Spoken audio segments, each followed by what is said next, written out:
This is your girl Vine with Salon Talks. I am your host, Vondalyn Hampton. Welcome, welcome, welcome. So, Salon Talks is where beauty, business, and real estate comes together. Our mission is to educate, inspire, and empower our community through real conversations with entrepreneurs, industry experts, giving you the knowledge and tools to build wealth, grow your business, and create a brighter future. On today's episode 4 is about what should homeowners know about insurance. And I have a special guest on today. His name is Gary Williams from Brightway.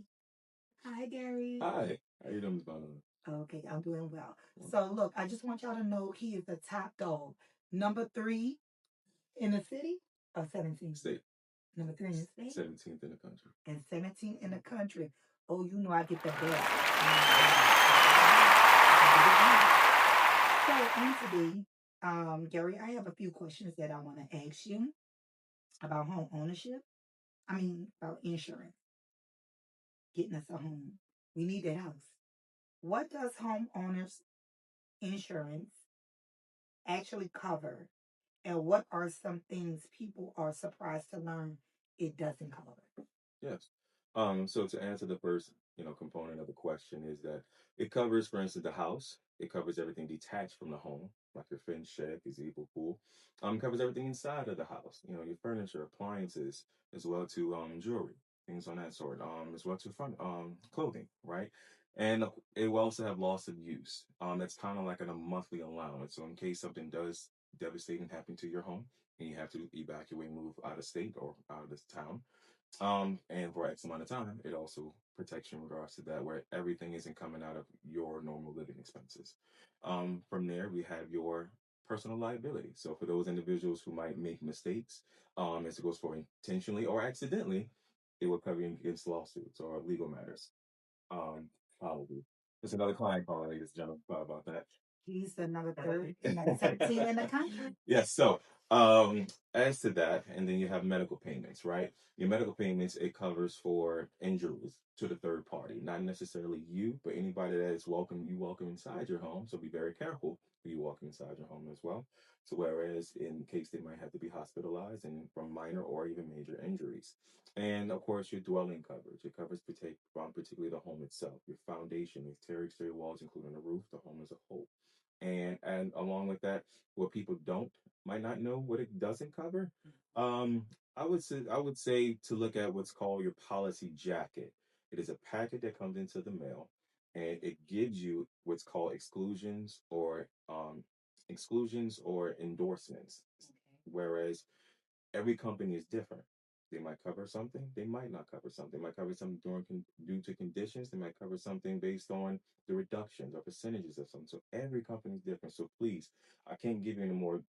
That's about as general I can give you in regards to what it will cover or not cover. I mean, but let's just say for an example, um, what's a good example here? I have one. Give me one. Hot water heater bus in your home. Very good one. Yes. So with certain companies, it's you have an endorsement called equipment breakdown coverage, whereas it covers your hot water heater or electrical or mechanical breakdown. And best and most importantly, your AC unit. Wow. So insurance companies might not particularly protect your AC unit. That's why they have warranty companies instead to protect those things. And there's certain companies that will and certain companies that won't. So when they have those what is it called? You just called it Equipment breakdown coverage. the one I know I just do a lot of. I'm sorry. yeah, you did. Because coming from being a renter, Yeah. we need to know these things. And what is it called again? A something jacket? Policy jacket. So Yes. look, remember, look for your policy jacket. That's very important because y'all becoming homeowners. I'm a fairly new homeowner. It's only been 5 years. Congrats. Yes. But a hot water heater did break in my house. And they didn't cover it. Yes. Okay. So there's a separate endorsement you want to have called equipment breakdown coverage. We will cover that particular. Okay. That was a gem. Number 2, if someone is buying their first home, How do they choose the right amount of coverage without overpaying? Okay, very good question to ask. I feel a lot of individuals, when it comes down to insurance policies, it's all about accuracy. It's not necessarily about, whereas, oh, I have this amount of coverage I can brag about, right? So dwelling coverage, we can't technically modify, Okay, my right? Mm-hmm. So where they have an inspector come out, whereas they look at the specs of the home and say, okay, this is what it will cost to rebuild your home from the ground up, including labor costs, right? So we can't technically touch that these days like we were able to before Hurricane Ida. Now, coverages like your other structures, right? That you can customize. Whereas if you have just a fence, like I said before, other structures is where it's anything detached from the home. Fence, check, gazebo, pool, right? To where if you just have a fence in your backyard, there's no need for you to have 25 to 50 grand in coverage. Versus if you have a detached garage, a pool, or a shed in your backyard, a gazebo, you might want to put more than $5,000 in coverage, right?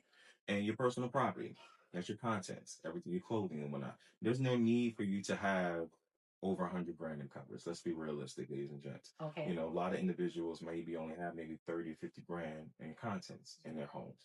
So if you have over 100 grand in coverage and you know you don't have that in your house, you're just wasting money. Whereas you can, you know, lower that amount because they're gonna do an itemized list anyway. Have you do an itemized list anyway when it comes down to making a claim. So it's all, like I said before, it's all about accuracy when it comes down to your policy. Okay. So another, you made me think of something.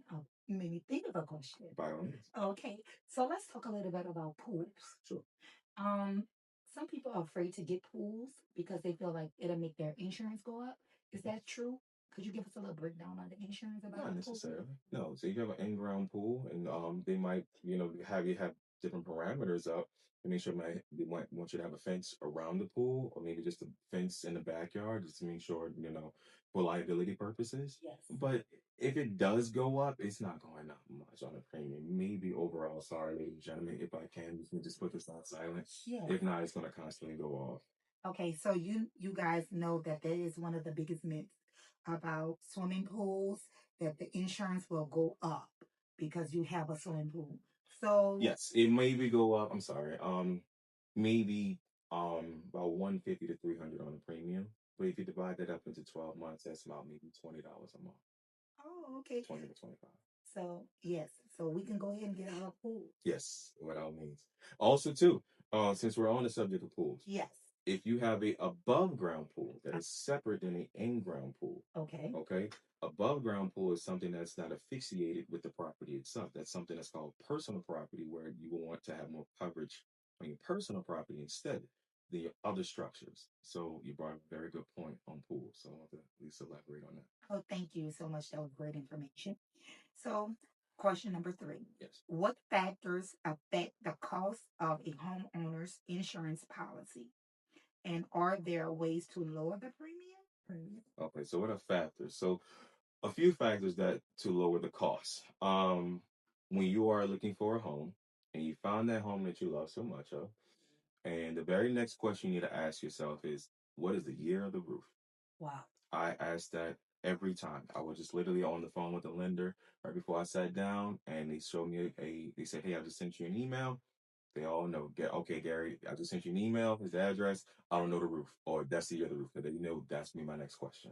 The year of the roof is going to play a huge part of what the insurance market is these days, because that is what they're paying attention to more than anything else. So if the roof, for instance, is about 5 to 7 years or newer, you're fine. If it's about 8 to 10 years or older, you might want to try to negotiate in regards to getting a new roof or a fortified roof program, right? So, a roof is one way to try to lower the cost. Like we just spoke on with the other structures and personal property, of adjusting those things. And of course, the biggest thing of all is just making sure that location also plays a huge part when you're purchasing a home.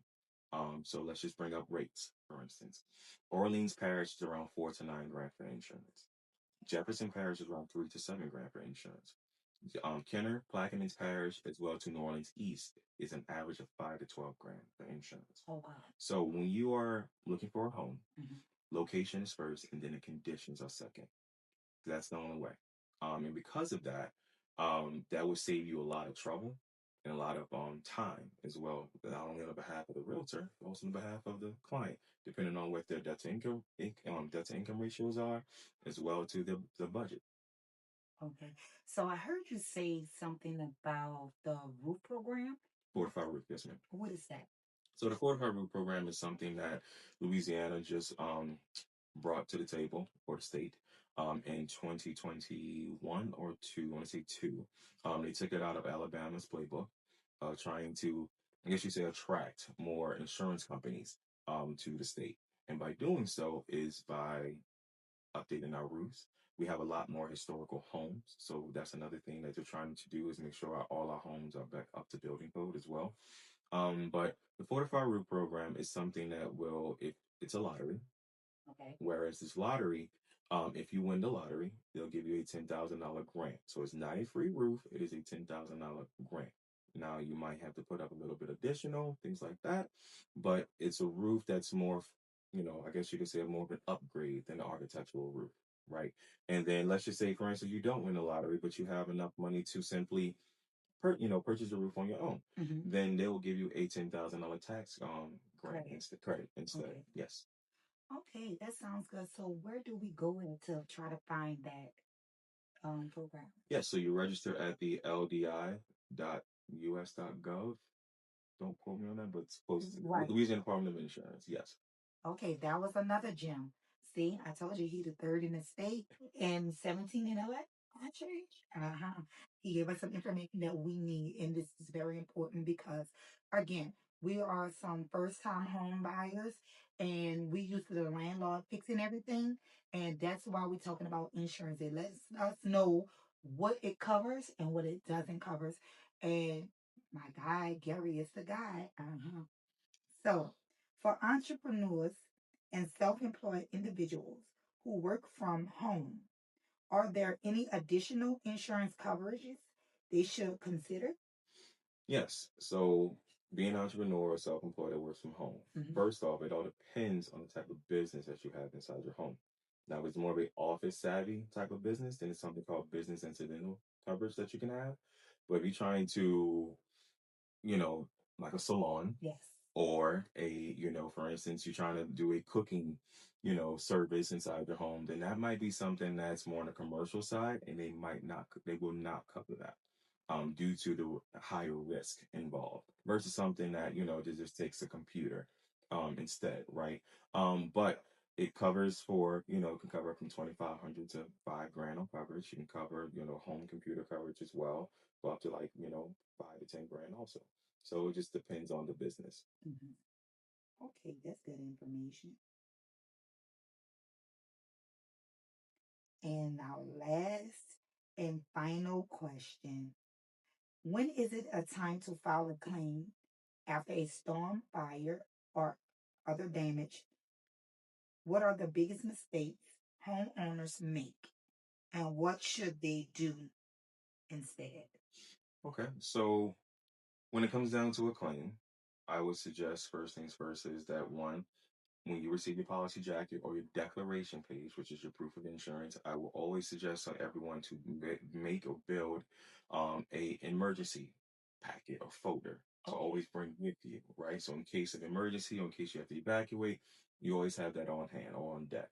From there, I would say to simply always take photos of your property, videos as well of every speck, every inch inside and outside the home. Make sure you are, removing any type of risk around the home that could be a potential risk of damaging your home as well. So if you have something that's a high stature, you might want to lay it down on the floor.